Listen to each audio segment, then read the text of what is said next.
السلام علیکم، بسم اللہ الرحمن الرحیم، احمد صلی اللہ رسول الکریم۔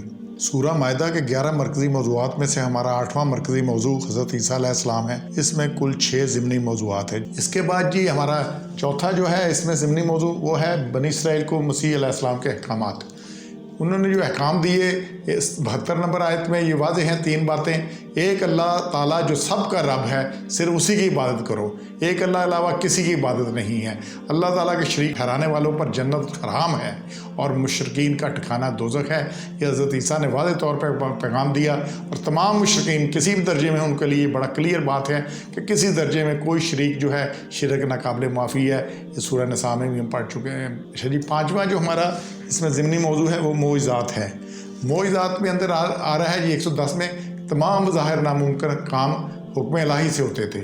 یہ کوئی حضرت عیسیٰ کے اپنی نہیں تھی کہ خود سے کرتے تھے، اور یہ سارے ان کی اسی سے ہوتے تھے جو اللہ تعالیٰ کے حکم سے۔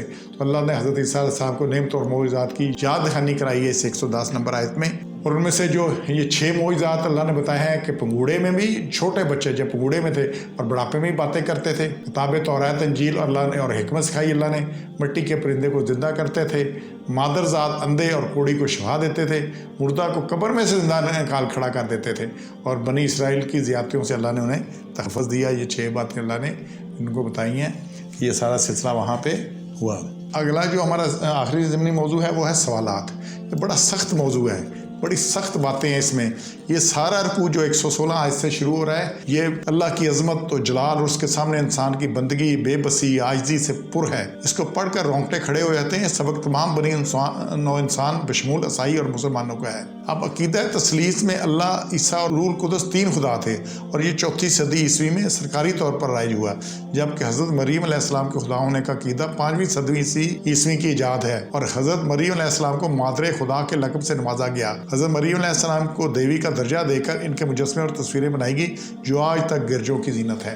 تو اللہ 116 میں کہہ رہے ہیں یہ ساری اگر چیزیں ہوتی تو پھر یہ سوال کی کیا بات ہے؟ تو حضرت 116 آیت خود بھی پڑھیے گا، دیکھیے گا، بڑی سخت آیت ہے کہ حضرت عیسیٰ علیہ السلام اللہ ان سے سوال کرے گا، کیا تو نے خود کو اور اپنی والدہ کو اللہ تعالیٰ کے سوا معبود قرار دیا تھا؟ حضرت عیسیٰ اس سے صاف انکار کر دیں گے، کہ بالکل کلیئر انکار کر دیں گے، کہیں گے میرے لیے یہ روا ہی نہیں تھا کہ میں ایسی ناحق بات کہوں، اور اگر میں نے کوئی ایسی بات کہی ہوتی تو تیرے علم میں ہوتی، تو جو جانتا ہے وہ میرے دل میں ہے، اور میں نہیں جانتا جو تیرے دل میں 117 میں۔ تو اور میں نے جو مجھے حکم دیا گیا تھا میں خود بھی تیری بندگی اور عبادت کروں، اور لوگوں کو بھی تیری ہی بندگی اور عبادت کراؤں۔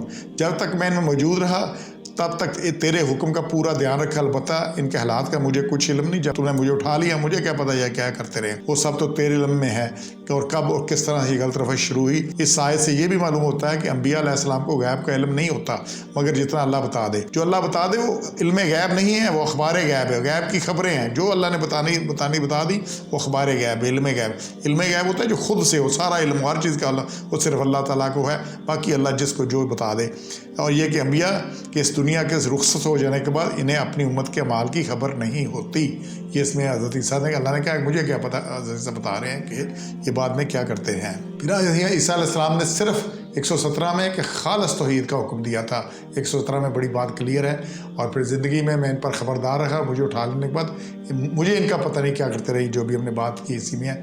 اور پھر اللہ نے سے بڑی حکمت کے ساتھ اللہ نے حضرت عیسیٰ نے اللہ سے دعا کی کہ انہیں بخشش کرنے پر تیرا اختیار ہے۔ اللہ نے عیسیٰ نے بڑی ہی حکیمانہ انداز سے اپنے ان کی سفارش کی کہ یہ تیرے بندے ہیں، تیرا اختیار ہے، تو انہیں بخش دے۔